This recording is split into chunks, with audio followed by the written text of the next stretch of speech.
오늘 성경 말씀은 베드로 후서 2장 1절에서 9절 말씀입니다.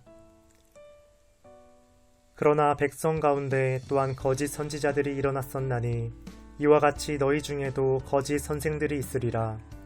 그들은 멸망하게 할 이단을 가만히 끌어들여 자기들을 사신 줄을 부인하고 임박한 멸망을 스스로 취하는 자들이라.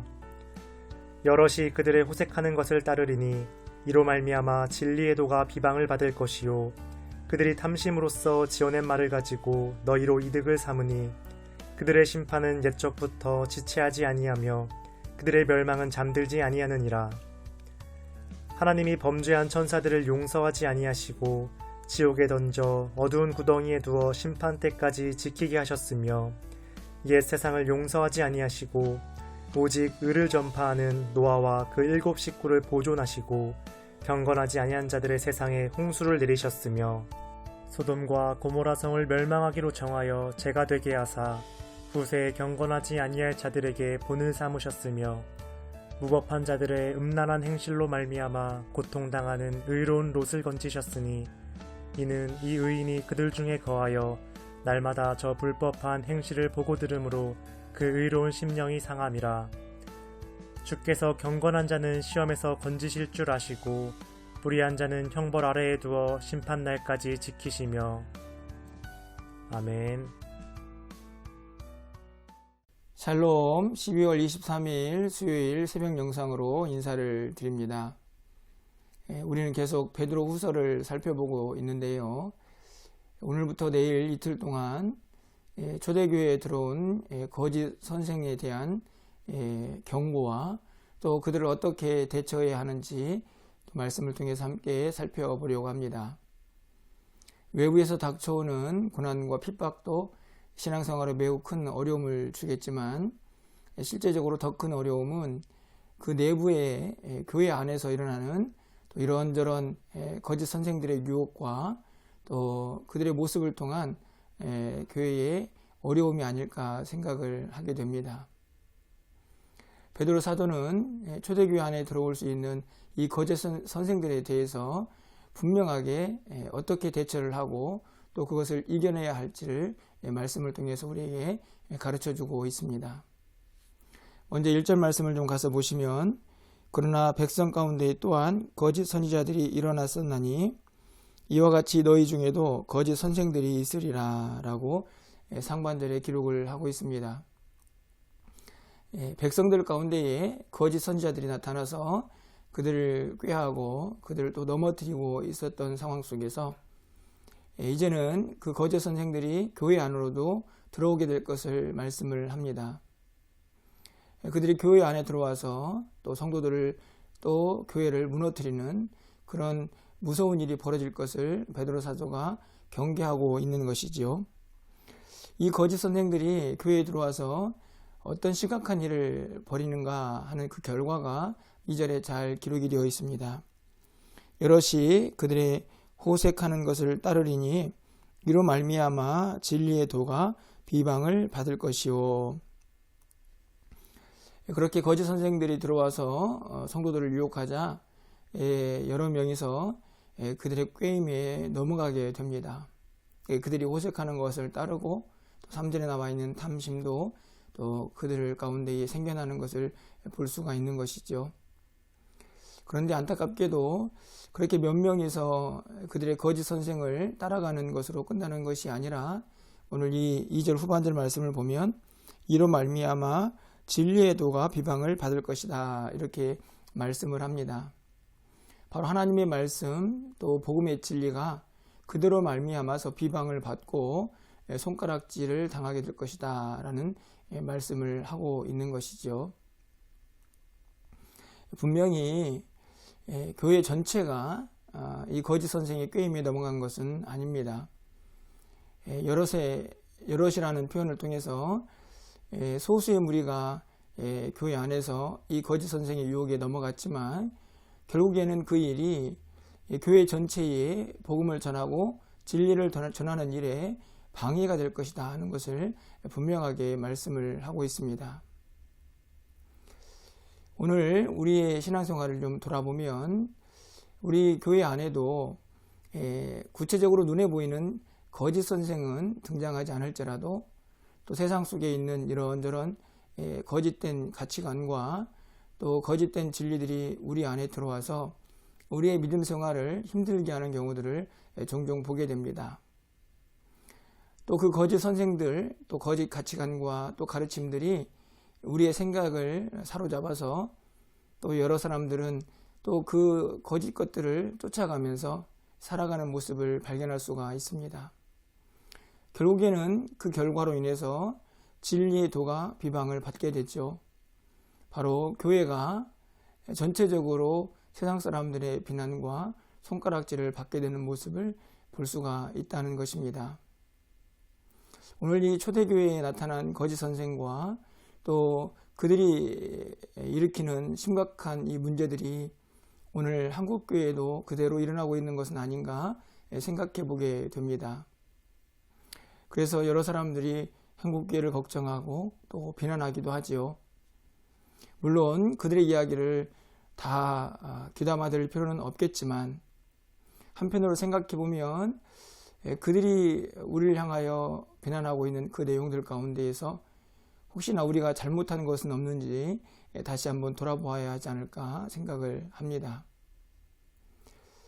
그 모습들을 통해서 우리는 다시 한번 우리가 붙잡은 진리의 순수성을 확인하고 다시 그 순수성을 회복할 수 있는 기회를 잡을 수가 있기 때문이죠. 오늘 초대교회 거짓 선생이 들어와서 안타깝게도 교회가 이런저런 사람들이 그 꾀임에 넘어가고 결국에는 진리의 도가 비방을 받는 상황들이 발생을 합니다. 바라기는 오늘 우리의 모습들을 좀 돌아보면서 우리 안에도 이 세상의 것들이 우리를 사로잡고 또 우리를 넘어뜨려서 교회 안에 있어서는 안 될 것들이 들어와 있지는 않은지 다시 한번 돌아보고 우리가 이 땅 가운데서 마땅히 해야 할 빛과 소금의 역할을 감당하기 위해서 복음의 순수성 또 그 진리의 순수함을 다시 회복할 수 있는 그런 귀한 기회가 우리 모두에게 있기를 소망해 봅니다. 베드로 사도는 계속해서 말씀을 통해서 이 땅 가운데 있는 악과 또 죄인들이 심판을 받을 것과 또 그 안에서 의인들은 하나님의 구원을 덧입게 될 것이다 라는 사실을 분명하게 강조하고 있습니다. 하나님은 악인을 심판하시고 또 의인들을 구원하시는 분이시기 때문이죠. 이를 위해서 성경의 두 가지 사건을 예로 들고 있습니다. 첫 번째로는 노아의 홍수입니다. 5절 말씀을 가서 보시면 옛 세상을 용서하지 아니하시고 오직 의를 전파하는 노아와 그 7 식구를 보존하시고 경건하지 아니한 자들의 세상에 홍수를 내리셨으며 라고 기록하고 있습니다. 우리가 알고 있다시피 노아가 살고 있던 시대에 악이 온 세상에 가득했습니다. 그래서 하나님은 그들을 물로 심판하시기를 작정하시죠. 그래서 온 세상에 홍수가 임하게 되지만 그 가운데에서도 노아와 그의 가족들은 구원을 받는 것을 우리가 잘 알고 있습니다. 그렇게 세상을 심판하고 악을 하나님께서 징벌하시지만 그 가운데에서도 의인은 구원하고 있다는 사실을 분명하게 말씀을 합니다. 두 번째 예는 바로 소돔과 고모라 성의 멸망에서 볼 수가 있습니다. 6절입니다. 소돔과 고모라 성을 멸망하기로 정하여 죄가 되게 하사 후세에 경건하지 아니할 자들에게 본을 삼으셨으며, 이 말씀도 소돔과 고모라가 얼마나 악했는가 하는 것을 전제로 하고 그 악에 대한 하나님의 심판을 말씀합니다. 우리가 알고 있는 것처럼 소돔과 고모라는 의인 10사람이 없어서 하나님의 심판을 받게 되죠. 그것이 후세에 경건한 자들에게 본이 되겠다라고 말씀을 하고 있습니다. 경건하지 아니한 자들에게 본이 되어서 그들 가운데에 하나님이 악을 어떻게 심판하시는지를 분명하게 보여주시겠다 하는 말씀인 것이죠. 그 가운데에서도 하나님의 구원은 역사를 합니다. 7절 말씀을 가서 보시면 무법한 자들의 음란한 행실로 말미암아 고통당하는 의로운 롯을 건지셨으니, 그 악하고 또 죄가 무성한 소돔과 고모라 성을 멸망하실 때에도 또 의인이었던 롯의 가족을 구원하셨다 하는 것을 분명히 말씀을 하고 있습니다. 이렇게 죄악 많은 세상 가운데에서 의인들이 믿음을 지키며 사는 것이 결코 쉽지 않은 일일 것입니다. 8절에 그 내용이 잘 나타나 있습니다. 이는 이 의인이 그들 중에 거하여 날마다 저 불법한 행실을 보고 들으므로 그 의로운 심령이 상함이라. 이 말씀을 보면 이 땅 가운데에서 죄가 가득할 때에 의인들은 그 악을 보면서 또 들으면서 그들의 심령이 상하게 될 것이다 하는 말씀을 기록을 하고 있습니다. 그 악과 불법을 보며 의인들의 마음이 심히 힘들고 또 어려움 가운데 처하게 될 것을 분명하게 말씀을 하고 있는 것이죠. 이 세상 가운데에서 하나님의 심판과 구원은 구절에서 다시 한번 분명하게 선포되고 있습니다. 주께서 경건한 자는 시험에서 건지실 줄 아시고 불의한 자는 형벌 아래에 두어 심판날까지 지키시며 라고 기록하고 있습니다. 하나님께서는 경건하고 의로운 자들은 그 시험에서 그 환난에서 분명히 건지실 것이다, 구원하실 것이다 라고 말씀을 하고 있고, 불의한 자는 그 형벌 아래에 두어서 결국에는 심판을 당하게 될 것이다 라는 말씀을 확인하고 있는 것이죠. 이 믿음이 외부의 핍박과 또 내부의 거짓 선생의 유혹에 힘들고 어려운 신앙생활을 하고 있는 초대교회 성도들에게 얼마나 큰 힘이 되었을까 하는 생각을 가져보게 됩니다. 비록 지금은 힘들고 어렵지만 결국에 그 악인들이 분명하게 하나님의 심판을 받게 될 것이고, 그 가운데서 의인은 하나님의 구원을 분명히 받게 될 것이다 라는 말씀을 우리가 확인할 수가 있기 때문이죠. 결국 우리 모두에게도 참으로 힘들고 어려운 시대를 살고 있지만 이 믿음이 반드시 필요하다 생각을 해보게 됩니다. 이 세상을 보면 불의와 악이 가득할 때가 있습니다. 그 가운데에서 우리가 믿음 지키고 거룩한 하나님의 사람으로 살아가려고 할 때에 또 우리의 마음이 얼마나 답답하고 상하는지 알 수 없습니다. 하지만 오늘 하나님께서 분명히 말씀을 하시죠.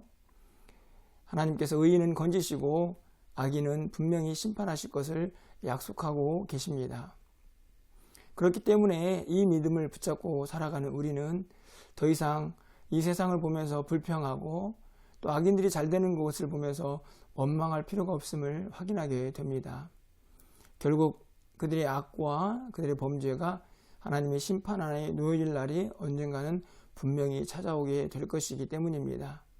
뿐만 아니라 의인은 하나님의 구원을 분명히 받게 될 것을 우리가 확신할 수가 있기 때문이죠. 다만 이 약한 세상 가운데에서 우리 모두가 겸손하게 우리의 모습을 좀 돌아보았으면 좋겠습니다.